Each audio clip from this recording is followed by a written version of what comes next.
Good afternoon, guys. Well, okay, I'll talk louder. How's that? I know that the mics are as tall as I am. I'm sorry about that, guys. Next time I'll bring my step stool from home. I want to thank all of you for coming. I know this is a quick notice, and we really had only planned on doing angel stuff, and I asked, because we always hear that we don't have communication going on around here, I asked the deans, and Christy happened to walk into my office, and I said, Christy, do you want to say anything? And she said, oh, yeah. So she has 2 minutes and 40 seconds to talk. And she's going to be talking about one of our favorite subjects. So here you go. And yes, you have to do that. Just talk in those things. I thought you... Let's give her all a good hand. I promise to be short. But not as short as Tempe. I just wanted to let everyone know that our PAR visit is going to be coming up January 26th and 27th, 2011. So Southern Crescent Technical College will have our first PAR visit, and it will be a risk-based PAR. And there's a little bit of difference there. That's why it's 2 days long. And the only reason we're having a risk-based PAR is because of the amount of money we get from our Perkins grant because of the merger. And so we got quite a number of points for the dollars that we are getting from our Perkins funds. So we haven't done anything wrong. We just have to go through this process in January. It will be very in-depth. They will check every piece of equipment that has been purchased with Perkins funds. So, you want to make sure in your classrooms or in your programs that you know where your items are at that are purchased with Perkins.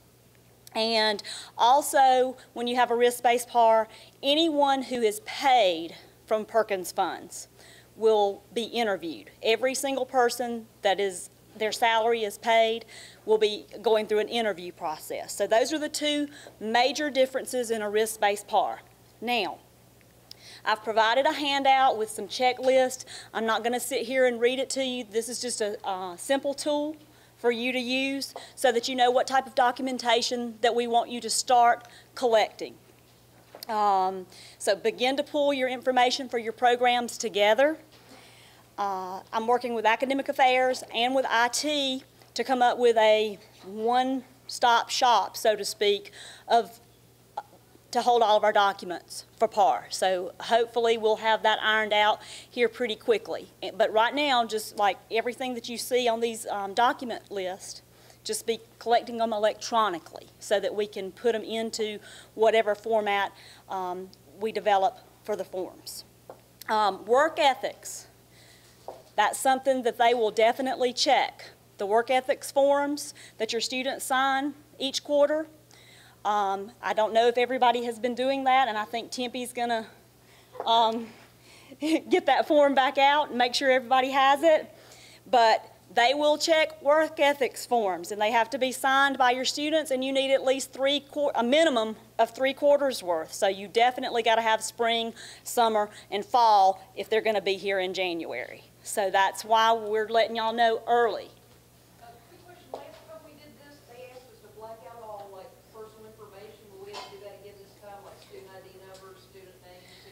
I would think so.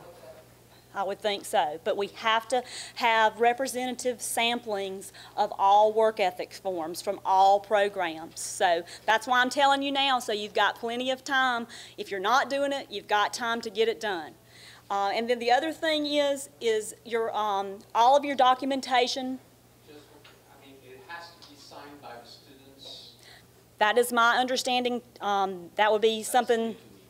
So, Tempe, who would be the one to? There is, but yes, we have to. But I don't do work ethics forms.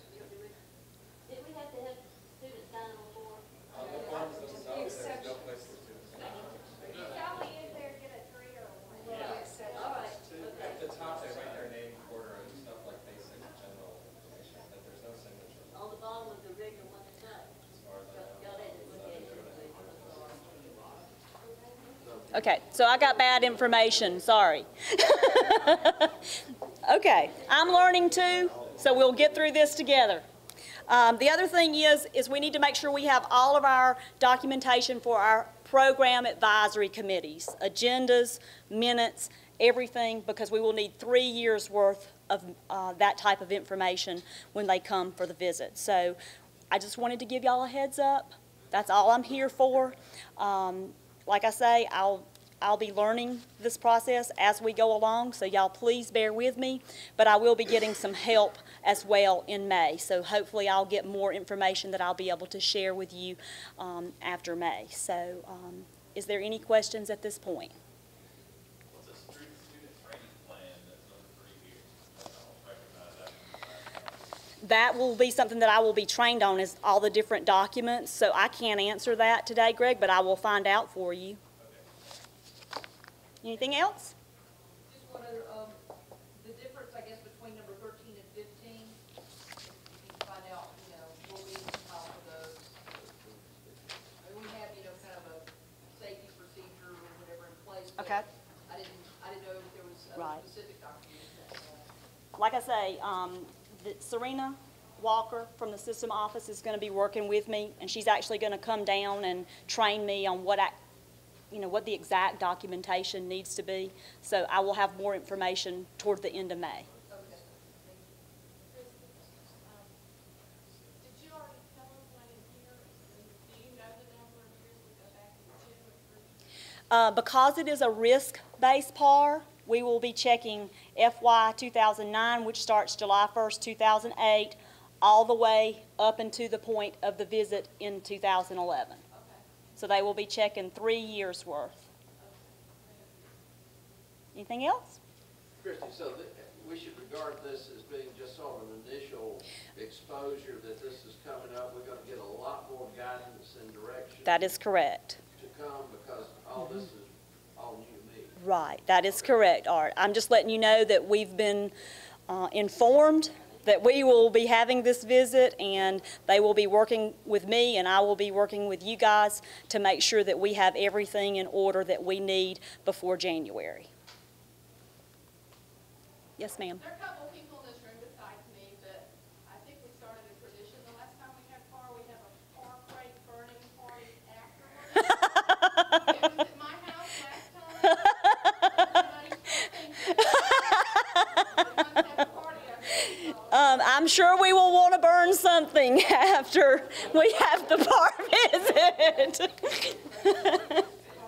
It's very stressful, but I'm going to give you as much information as I get as I go along, so that hopefully we can, get our documentation in order pretty quickly. We're going to try to do it electronically, and then, anything they want to see, then we'll just print it out for them. So, and Tempe's going to help me with that. So, I think we've got a game plan. Thank y'all.